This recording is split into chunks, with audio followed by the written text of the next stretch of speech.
자, 우리 하나님 앞에 이렇게 함께 예배드리게 됐습니다. 우리 잠깐 일어나셔서 옆에 분들하고 같이 묵례하시면서 인사 나누시겠습니다.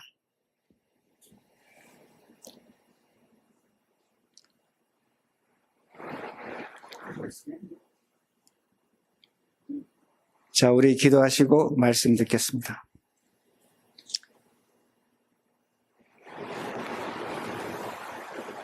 하나님 감사합니다. 교회를 세우셨고 일꾼들을 부르셨고 그들을 통해서 하나님의 나라가 확장되고 세워져 갑니다. 그러기에 오늘도 우리들이 아버지 앞에 나와서 예배드리면서 내가 가진 신분과 자격을 돌아보며 하나님의 교회를 세우기를 원합니다. 우리 하나님께서 말씀해 주시고 하나님의 음성으로 들려줄 수 있게 하시고 이 말씀을 듣고 우리가 받은 직분에 대해서 소명에 대해서 책임져가며 살아갈 수 있도록 인도하여 주시옵소서. 하나님의 음성 되기를 간절히 바라며 예수님 이름으로 기도합니다. 아멘. 예, 오늘 말씀의 제목은 후대에 남을 교회가 됩니다. 특히 오늘 안수 집사님들 헌신 예배인데 안수 집사님뿐만 아니라 우리 모두가 드리는 헌신이 되기를 바랍니다. 우리가 지금 교회를 섬기고 있습니다. 이 교회를 우리가 이민교회라고 합니다.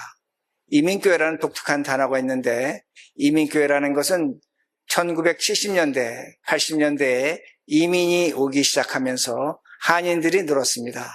한인들이 늘면서 함께 예배를 드리기 시작했고 그 예배가 오늘날 이민교회가 됐습니다. 그러기에 80년대, 90년대 초반까지는 교회가 잘 성장을 했습니다. 그런데 한국에서 88 올림픽이 일어나면서 이민이 줄어들기 시작했습니다. 한국에서 미국으로 오는 이민이 줄어들기 시작했다는 겁니다. 그러면서 2000년대가 들어가면서 이민 1세대가 은퇴하기 시작합니다. 저는 엄밀한 의미에서 이민 마지막 세대라고 할 수 있습니다. 그러게 앞으로 10년이 있다면은 이민 1세대는 이민교회에서 거의 사라지게 됩니다. 남아있겠지만 큰 영향력을 발휘하지 못한다는 말씀이 됩니다. 그러기에 앞으로 이민교회, 이 코네티컷 한인교회, 많은 이민교회들이 어떻게 될 것인가 우리는 걱정할 수밖에 없고 또 이것이 오늘 이 교회에 우리에게 주어진 새로운 도전인 것임을 우리가 인식해야 합니다. 저와 함께 신학교에서 공부한 감리교 목사님이 계셨습니다. 저희 신학교는 감리교 학생들도 와서 같이 공부했는데 그분이 목사님이 되셔갖고 세 번째 부임한 곳이 저 하와이에 있는 힐로라는 섬이었습니다. 저도 한번 가봤는데 그 목사님이 계실 때 힐로라는 섬이었는데 그분이 가실 때는 미국 감리교회인 줄 알고 갔습니다. 왜냐하면 신자들이 미국 사람들이었기 때문입니다. 그런데 가서 그 교회 역사를 돌아보니까 그 힐로에서 하와이에서 세워진 최초로 감리교회였습니다. 누가 세웠냐면 우리 한인 사탕수수 노동자들이 세운 교회였습니다. 근데 그 목사님이 가실 때는 한인들은 남아있지 않았습니다. 미국 교회가 된 겁니다. 저는 이 현상이 냉정하게 본다면 오늘날 이민교회도 그대로 적용될 것이라고 생각합니다. 아마 교회가 없어질 수 있을 것입니다. 더 나아가서 교회가 다른 인종의 교회로 그렇게 얼마든지 변할 수 있다는 겁니다. 그러면 커네티컷 한인교회는 어떻게 될 것인가 라고 우리는 생각해 볼 수밖에 없습니다. 그런데 커네티컷 한인교회는 저는 분명히 다른 방향으로 갈 것으로 그렇게 생각합니다. 아주 간단한데 여기 예일 대학이 존재하는 한 이 교회는 얼마든지 한인교회로서 존재할 수 있다는 겁니다. 오늘날 많은 분들이 그 트럼프 정부의 이민 정책이나 대학에 대한 그 거친 정책으로 인해서 학생이 또 한인들이 오는 것이 줄어들고 있다고 그렇게 말합니다. 더 나아가서 물가나 또 환율로 인해서 한인들이 오기 힘들어졌다고 그렇게 말합니다. 저는 일시적 현상으로 봅니다. 제가 왜 그렇게 말씀을 드릴 수 있냐면 여러분 지금 미국의 그 AI에 대한 인베스트먼트가 어마어마한 금액입니다. 세계에서 지금 그렇게 투자하는 나라가 없습니다. 저는 조만간 이것이 새로운 산업이 될 것이고 그로 인해서 고학력, 그 높은 지식계층의 사람들이 더욱 필요할 것으로 그렇게 생각합니다. 그러기에 이 예일에는 아마 시간이 지나면 또 다른 한인들이 얼마든지 찾아올 수 있다는 겁니다. 또 하나는 지리적 이점인데 아마 제가 알기로도 여기 그런 교인이 계시는 것으로 알고 있는데, 한인 2세와 3세는 1세대와 다릅니다. 1세대들은 생계를 위해서 대도시에서 살아만 했습니다. 그러나 2세와 3세들은 그럴 필요가 없습니다. 그렇기 때문에 맨하탄과 가까운 이 지역에 있기 때문에 아이들의 교육이나 환경을 위해서 이런 교육도시, 중소도시, 이런 뉴헤븐과 같은 곳을 분명히 저는 찾을 것으로 그렇게 생각을 합니다. 그렇기 때문에 커네티컷 한인교회 미래는 얼마든지 다르다는 겁니다. 그럼 이런 일은 누가 해야 되는가입니다. 물론 우리 모두가 해야 됩니다. 집사님도 해야 됩니다. 장로님들도 해야 된다는 겁니다. 그러게 오늘 본문이 그런 길을 가는 그 방법을 제시해 주고 있습니다. 1절입니다. 제가 읽습니다. 1절. 그때에 제자가 더 많아졌는데 헬라파 유대인들이 자기의 과부들이 매일 구제에 빠짐으로 히브리파 사람을 원망하니.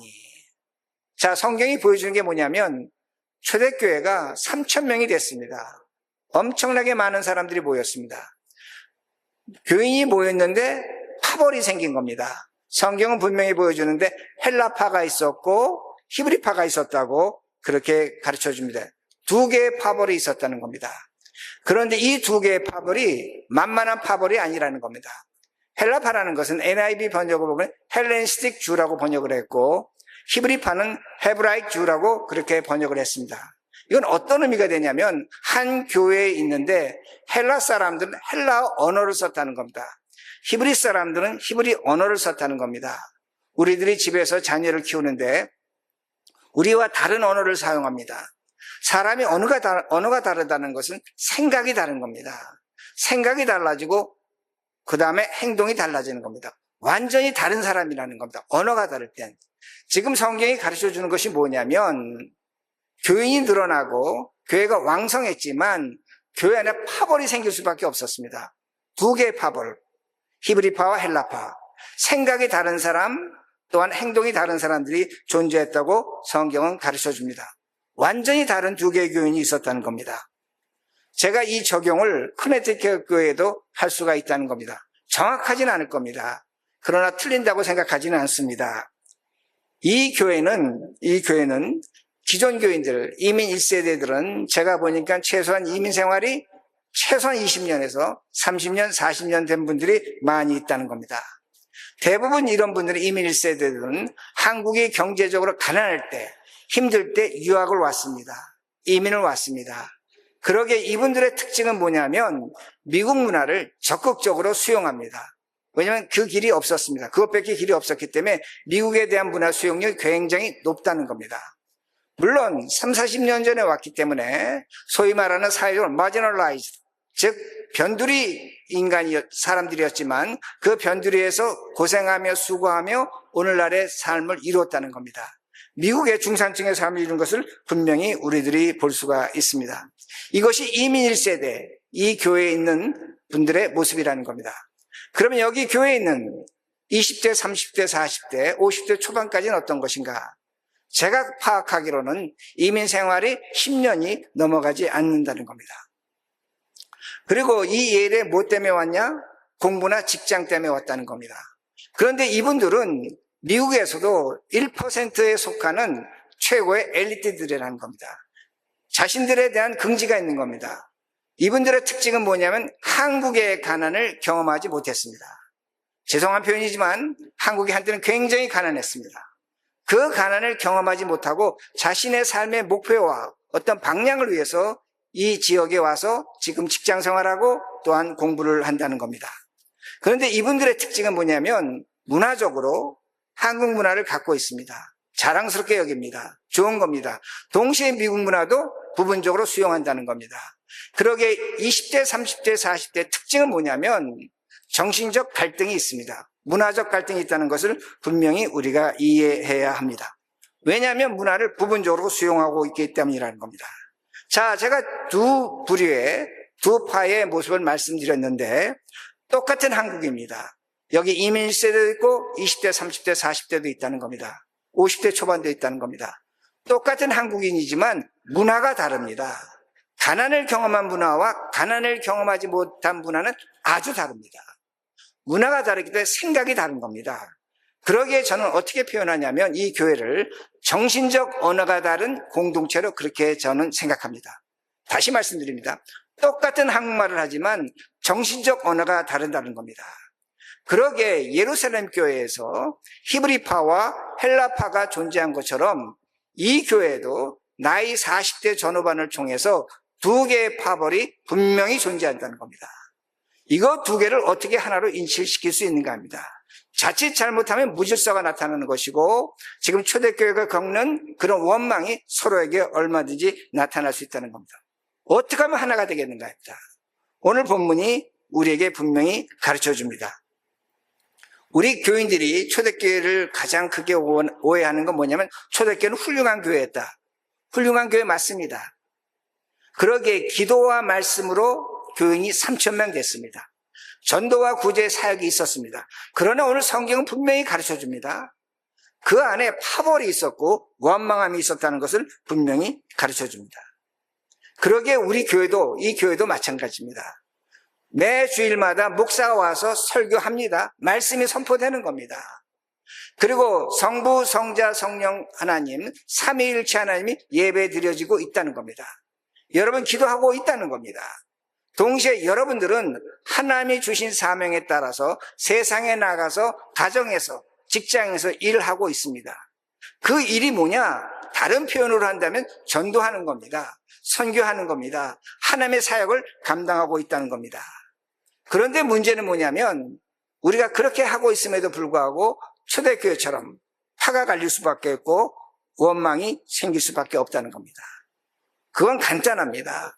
공동체라는 것, 교회라는 것은 서로 다른 생각의 사람들이 모인 겁니다.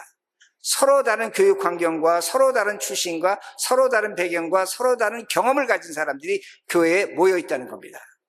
그러기에 교회는 쉽게 무질서해질 수밖에 없다는 것을 우리가 인정해야 되고 또 그렇게 우리가 받아들여야 된다는 말씀이 됩니다.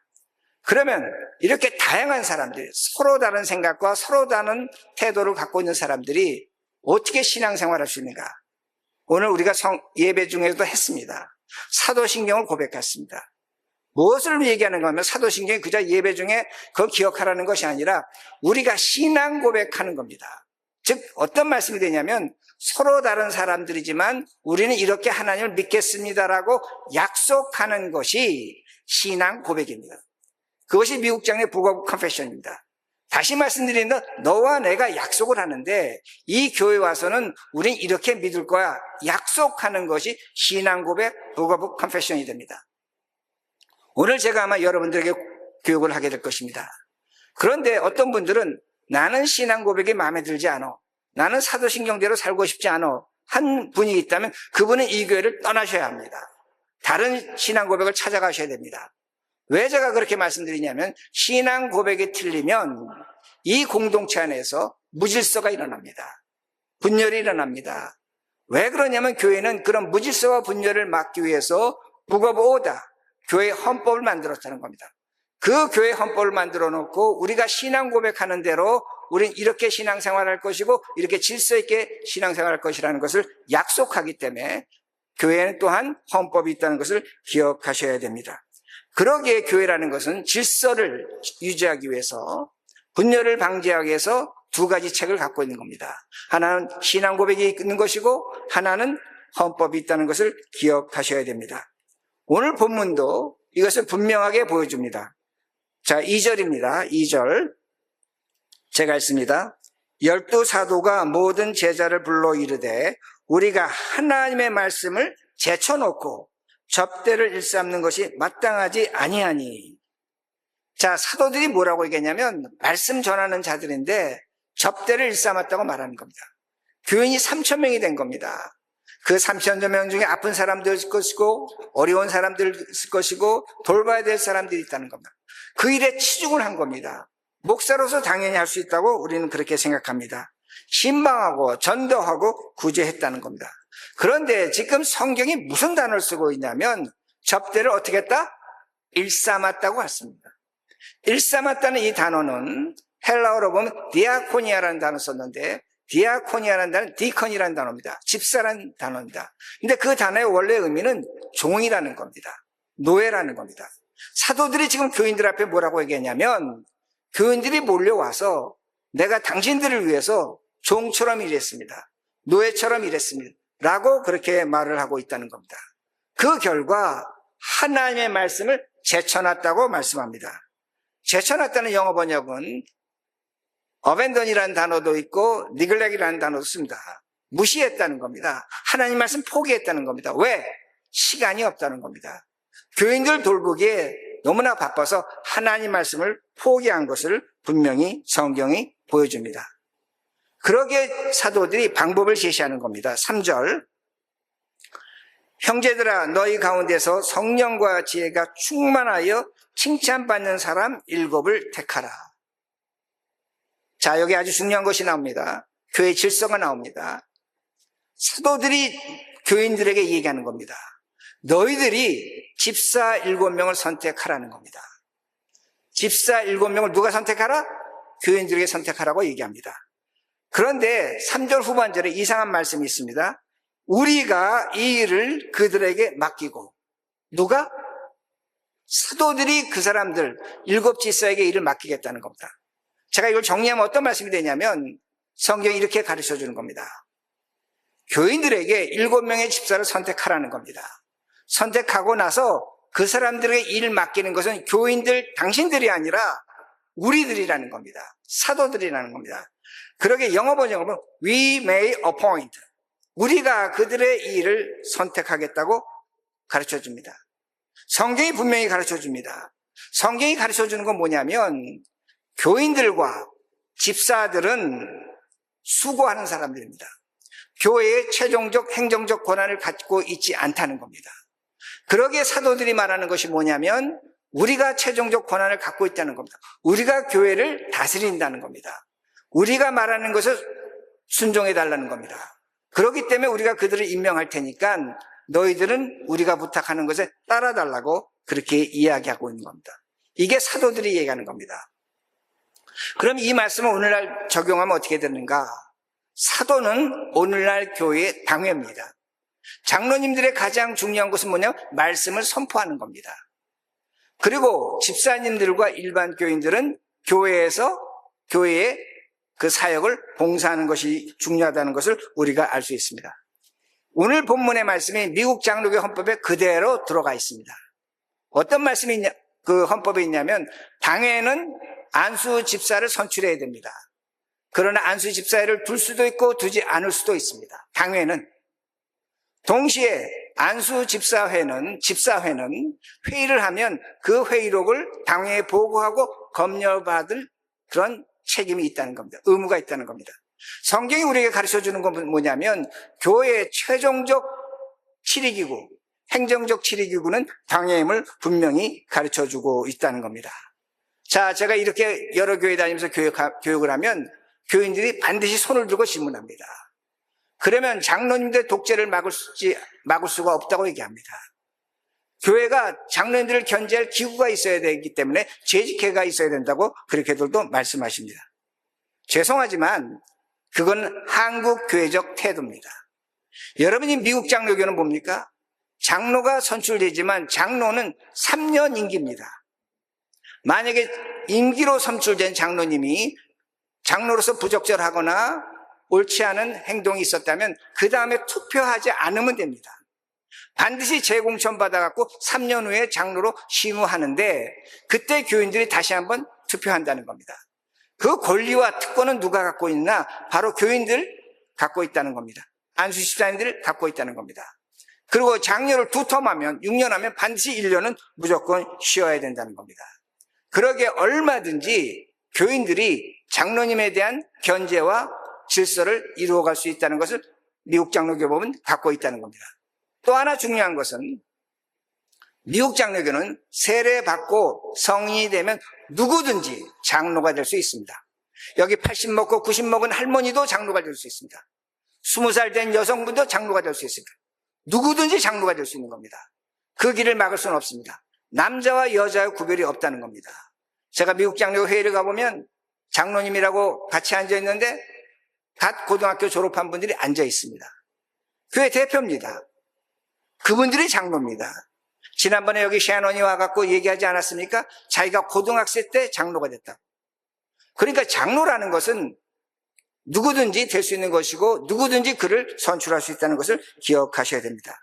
그러게 4절에 뭐라고 말씀이 나오냐면 사도들이 우리들이 말씀과 기도에 전념하고 교회를 이렇게 세우겠다고 할 때 온 교인들이 기뻐했다고 그렇게 말씀합니다. 그러게 5절입니다. 5절.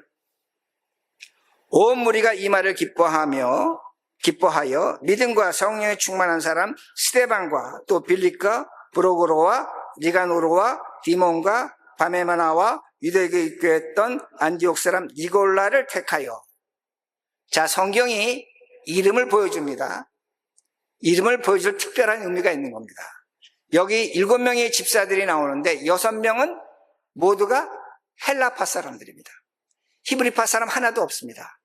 니골라는 이방인이라는 것을 우리가 분명히 성경이 가르쳐줍니다. 자, 여러분 한번 생각해 보셔야 됩니다. 누가 집사들을 선출하는데 헬라파 사람들을 죄다 선출했는가 합니다. 누가 그렇게, 교회가 분열하고 갈등이 있었습니다. 근데 히브리파 사람들이 생각한 겁니다. 우리가 헬라파 사람들을 선택하자는 겁니다. 지금 이 교회는 예루살렘에 있습니다. 히브리파 사람들이 엄청 많은 겁니다. 그렇기 때문에 헬라파 과부들이 구제에 빠진 겁니다. 소수기 때문에. 그런데 그 많은 다수가 희생한 겁니다. 어떤 희생을 했냐면 우리가 숫자는 많지만 이 적은 무리 헬라파 사람들을 우리가 선택하자는 겁니다.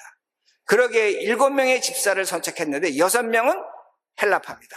1명만 이방인이라는 겁니다. 제가 지금 여러분들에게 뭘 말씀드리냐면 교회가 무질서하고 원망이 있을 때 희생이 있으면 반드시 치유가 된다는 겁니다. 누군가가 희생해야 된다는 겁니다. 누군가가 희생하지 않으면 분열과 갈등은 계속되겠지만 누군가 희생하면 그것은 분열과 갈등은 끝납니다. 그리고 질서가 찾아온다는 겁니다. 이게 미국 장로교 역사에도 그대로 드러나는데 1861년에 미국 장로교가 남장로교, 북장로로 분열이 됐습니다.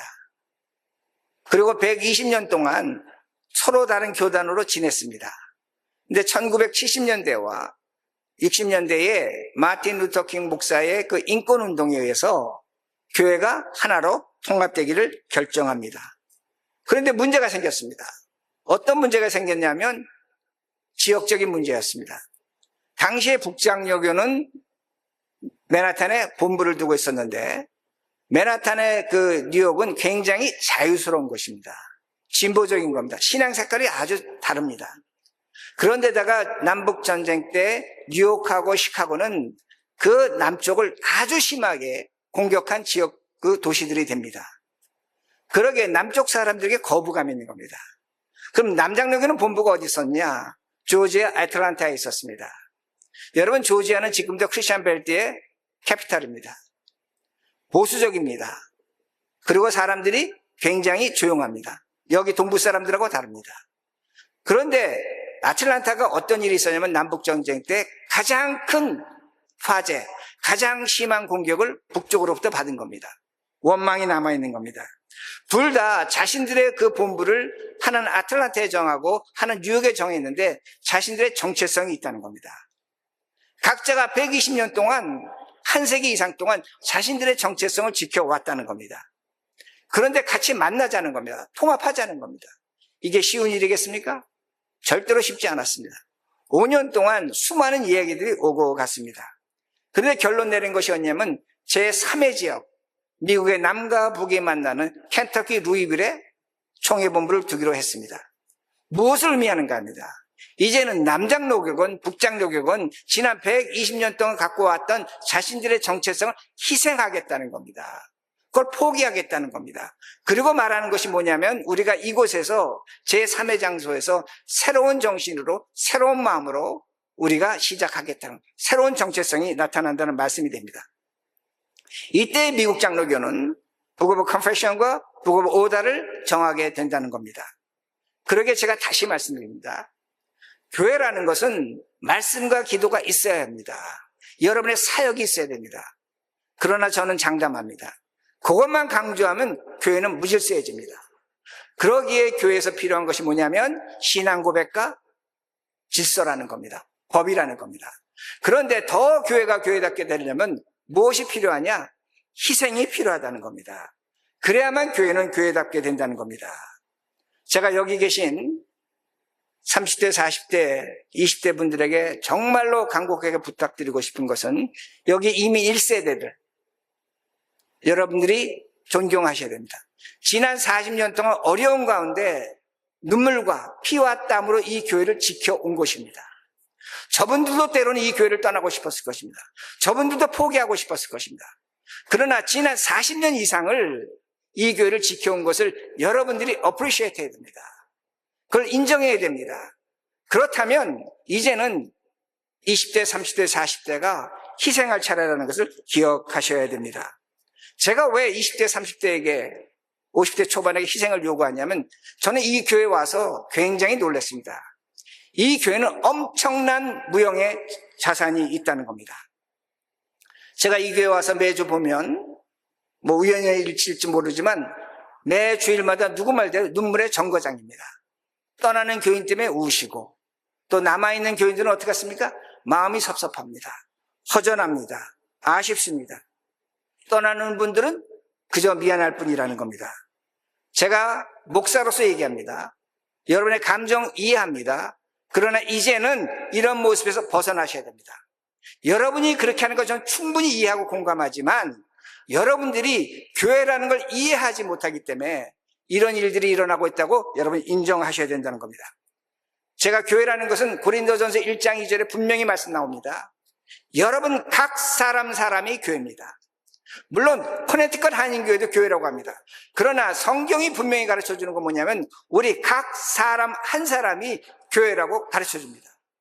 그러므로 말미암아 우리는 예수 그리스도 안에서 연결되어진 미국 장로교회의 가장 중요한 정신 중에 하나인 커넥트된 교회입니다. 서로가 연결되어 있다는 겁니다. 그리스도 안에서 서로가 연결된 수많은 회중이 하나의 교회를 이룬다는 것을 기억하셔야 됩니다. 그러기에 제가 여기서 교회에서 누군가 떠날 때 보내는 분들은 찾아온 분들에게 교회답게 세운 겁니다. 그러기에 여러분들 아쉬울 것 없습니다. 허전할 것 없어요. 여러분 최선을 다한 겁니다. 떠나는 분도 마찬가지입니다. 떠나는 분도 미안해 하실 것이 없다는 겁니다. 교회답게 지낸 것입니다. 그런데 희생이 있어야 된다는 겁니다. 어떤 희생이 있어야 되냐면 남아있는 분들은 계속 희생을 할 것입니다. 그러나 떠나는 분들은 찾아올 미래에, 자신과 같이 찾아올 미래에 이 교회의 교인들을 위해서 희생하셔야 된다는 겁니다. 아니 목사님 내가 이 교회 떠나면 그만인데 어떻게 희생했습니까? 얼마든지 할 수 있습니다. 그래서 제가 무형의 자산이라고 합니다. 한 달에 제가 노골적으로 말씀드립니다. 10불이든 20불이든 100불이든 이 교회에 보내시기 바랍니다. 누굴 위해서 쓰는 거냐? 여러분과 같이 찾아오는 교인들을 위해서 짐을 지는 이 기존의 교인들이 그걸 쓰는 겁니다. 누굴 위해서? 찾아올 사람들을 위해서. 짐을 나누어 주는 겁니다. 지치지 않게 만들어놓는 겁니다. 그렇게 될 때에 이 교회는 엄청난 교회가 되는 겁니다. 예수 그리스도 안에서 연결된 교회로 얼마든지 남아갈 수 있다는 겁니다.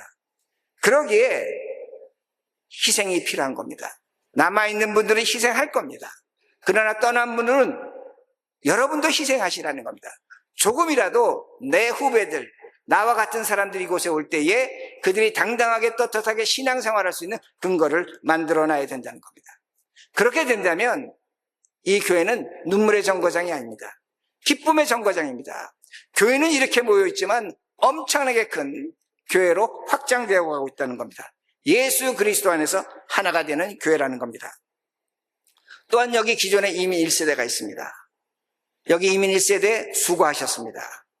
그러나 여러분들도 기존에 여기 찾아오는 교인들에게 감사하시고 또한 기뻐하셔야 된다는 말씀이 됩니다. 여기에 찬양도 있고 예배도 있지만 만약에 이민 1세로 이루어진 교회라면 지금과 같은 예배와 찬양은 드리지 못할 겁니다. 아마 힘들 겁니다. 이민 1세의 나이와 같이 교회는 쇠락해지기 쉬울 것이라는 것을 우리가 알 수 있다는 겁니다. 그러므로 찾아오는 분들, 여러분의 짐이 아닙니다. 하나님이 주신 선물입니다. 기뻐하며 환영해야 된다는 겁니다. 우리가 이렇게 신앙생활할 때 커네티컷 한인교회는 시한부 교회가 아닙니다. 그러게 제가 말씀드린 겁니다. 티피컬한 이민교회가 아니라는 겁니다. 지리적 위치와 장점을 갖고 있다는 겁니다. 이 교회는 계속 새로운 생명력이 찾아올 것이라는 겁니다. 그러게 이미 1세들은 이제 여기 30대, 20대, 40대 그 분들이 일할 수 있도록 재정적으로 협조해 줘야 됩니다. 도와줘야 된다는 겁니다. 이렇게 할 때에 지난 40년 동안 이미 1세대들이 정말로 수고하고 정말로 뼈빠지게 이 교회를 지켜온 것에 대한 열매를 얻을 수 있다고 저는 확신합니다. 그러게 오늘 헌신 예배에 제가 말씀을 정리합니다. 다시 말씀드립니다. 교회라는 것은 말씀과 기도와 그리고 여러분의 헌신으로, 여러분의 사역으로 이루어집니다. 그러나 절대로 그것은 충분하지 않습니다. 여러분의 신앙 고백이 있어야 되고 지키는 법이 있어야 된다는 겁니다. 그리고 교회가 교회답게 되려면 여러분이 희생하셔야 됩니다. 어떤 방법으로든지 예수 그리스도 안에 희생될 때 이 커네티컷 한인교회는 그야말로 살아있는 교회, 생명력 있는 교회가 된다는 겁니다. 이런 희생의 모습을 보고 우리 한인 2세, 3세들이 이 주변에 있는 2세, 3세들이 이 교회에 찾아오고 정착하게 될 것입니다. 여러분들에 의해서 이 교회의 미래가 결정될 겁니다. 그리고 이 교회는 후대에 오랫동안 남을 그 교회가 될 것입니다. 이 말씀 들으시고 그렇게 살아가시는 우리 모두가 되기를 간절히 바랍니다. 자, 말씀을 들으셨습니다. 이 시간에 기도합니다. 내가 이 교회를 위해서 희생할 것이 무엇인가? 내가 집사로, 권사로, 장로로 직분은 받았습니다.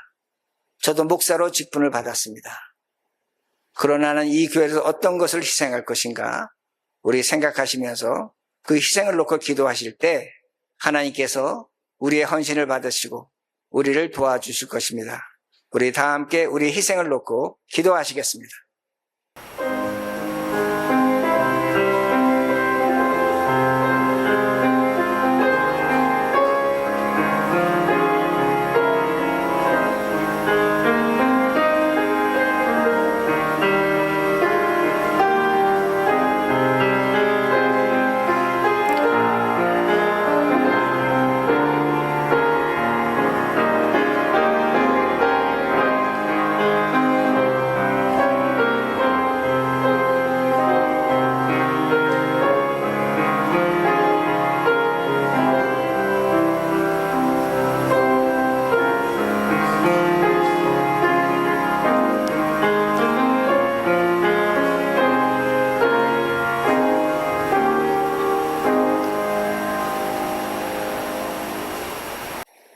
하나님 감사합니다.